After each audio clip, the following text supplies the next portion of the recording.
Surprise, we're doing another one. So, initially I wanted to do reviews of the canon Dragon Ball movies in chronological order, but at this point I've decided, fuck it, nobody cares. So I'm going to do Broly first, because Broly is actually good. I could have done Resurrection F first, but that one wasn't so good. So, when I say Broly is good, I think that's an understatement as to how good it is. Like, I didn't mind Battle of Gods, I wasn't too fond of Resurrection F, and I enjoyed Superhero, but all of them pale in comparison to Broly. Not to mention it tops the admittedly mediocre show that is Super, being the first film branded under the Super name. It sets a bar that I don't think they're ever going to be able to live up to again. Not in the show, not in the manga, not in the other films. Because it does something Dragon Ball doesn't always do. It frankly very rarely does. It crafts a villain who is not only a credible threat, but a compelling character. The Dragon Ball franchise has always struggled with creating compelling villains. Like, a lot of them can be credible threats, but none of them are really compelling as characters. But the canon version, the new version of Broly, changes that. The man was exiled from his home planet because good old King Vegeta got jealous of his power level, and that it was higher than his own son, our beloved Prince Vegeta 4. So he exiled him, and eventually had to grow up on this remote planet in the middle of nowhere with virtually no food and ability. Not to mention the fact that not only was he incredibly powerful, but his father was an asshole who literally had an electric collar on him like a dog, but like a million times worse. Paragus did not care about his son. He cared about his son's power and how he could use him as a weapon, a tool. So, we also get to see a lot of the final hours of Planet Vegeta, when Bardock just decides that, oh, I've got a bad feeling about it, so he sends his son on an escape pod, Superman style, and yeets him to Earth. And I love the scene. Right after the planet exploded, Vegeta and Raditz are off on a mission off their world on another planet, and they're just like, okay, and when they hear the news. Yeah, but anyway, then in the present day, Frieza's army, a couple of his lower-ranking soldiers, find Paragus and Broly on planet Vampa and rescue them, and they're promptly recruited into Frieza's army. Then they go to some icy continent on Earth trying to find the Dragon Balls, and because Frieza wants to get 5 centimeters taller, so they go after the Dragon Balls, and they end up encountering Goku, Vegeta, Whis, and Bulma, and that's when the big fight begins, when Broly is unleashed for the first time, and the fight is brutal. It's intense. Like, Vegeta's doing pretty decent at the start. But Broly manages to awaken a power that's got the power of the Great Ape, but without losing his physical form. So the fight goes on for ages. Broly not only managed to hold his own, but absolutely destroy both Goku and Vegeta, whilst they are in their god form, whereas he has not even reached SSJ. Even when they reach Blue, they hold their own against him pretty well, but But then he goes SSJ. Oh boy. And of course, Frieza does what Frieza always does and kills Paragus. And that doesn't really go well for him because then Broly attacks Frieza and they fight for apparently an hour, whereas Goku and Vegeta used instant transmission to get to what's-his-face, Piccolo, to learn the fusion dance, which they finally do, become Gogeta, and in their final battle with Broly, it's at this point, Broly is no longer the threat, Gogeta is. Like, you're genuinely rooting for Broly. And it's only because what's-her-face used the Dragon Balls to wish him away, but yeah, then Goku offers to train with him at some point, but yeah, in the long run, the animation quality as well was top notch. Like, it had no right to be as good as it was. And of course, Broly also eventually unlocked his SSJ full power, which was like a reworking of the original Broly's legendary Super Saiyan, with the green hair, shirtless, etc. Much more reminiscent of classic Broly in terms of both design and power. And he still manages to hold his own pretty decently against Gogeta, but when Gogeta goes blue, it's game over. Broly's literally on his last legs by the end of the fight, where they unleash the full force Kamehameha, and literally,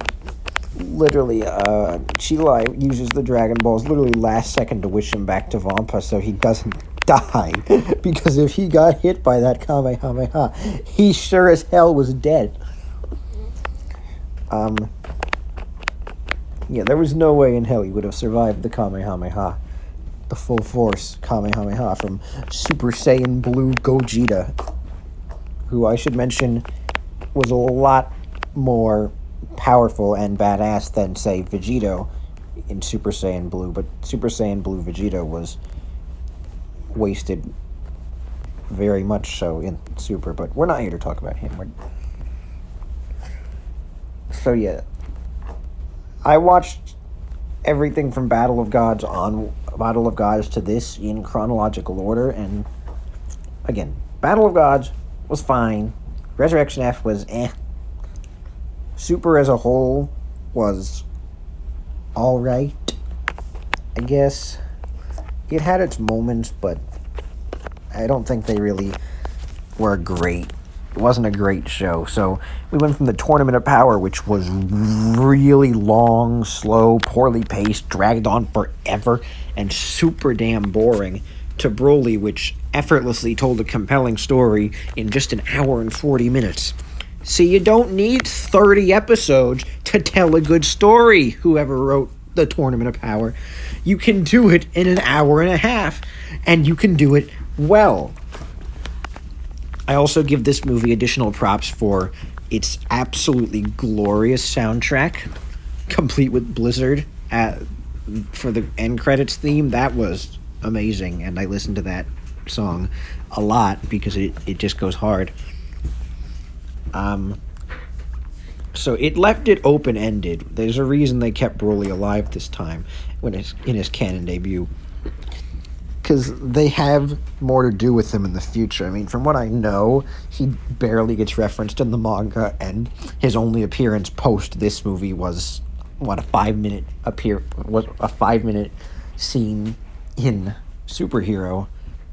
Though he wasn't even on screen for a lot of that scene. That was mostly the one Goku and Vegeta scene in that movie. So I really do hope that going forward we get to see this continued with Broly, because great character. Also, I feel like Goku's portrayal in this movie was better as well. He didn't necessarily want to fight Broly. Like, normally in Super, you see Goku who's like, hey, you look strong, I want to fight you. But here, he's like, that whole sequence where he's like, we've had many enemies over the years, but I don't think you're one of them. See, that was a scene that was probably the first time from pretty much any time in Dragon Ball where I was genuinely rooting for Goku. Like, especially in Super, because don't kill me for this, but I haven't seen OG Dragon Ball or Z or GT. I've seen everything from Battle of Gods onward chronologically and also in release order. I've been reading a bit of Super's manga. I've tried to start Z, but I keep forgetting. That's not important, though. I mean, it probably is important, because if I don't make that clear, somebody in the comments will try to end me, so... Who am I kidding? I don't have enough subscribers. Anyway. So, the whole remainder of the movie is just... Everything from, like, I want to say, 30, 40-minute mark onwards is just a ginormous fight scene. But this is the kind of Dragon Ball fight that not even Superhero really managed to capture the same stakes that this managed to capture, because Broly is not really a villain, but at the same time he is. It's weird. He's like the protagonist and the antagonist at the same time. Like, and again, by the end, you're not rooting for Gogeta, you're rooting for Broly, because you've seen him suffer. You know this isn't his fault. None of this is in his control. But you see how Gogeta's absolutely obliterating him. You genuinely root for him, because you know he's no match for Gogeta, and you know, unless some sort of miracle happens, he's dead. See, these are the kind of stories Dragon Ball needs to do. Like, Superhero, again, was really fun, but a movie with the kind of intensity and stakes as this, that'll be something otherworldly if they try it again.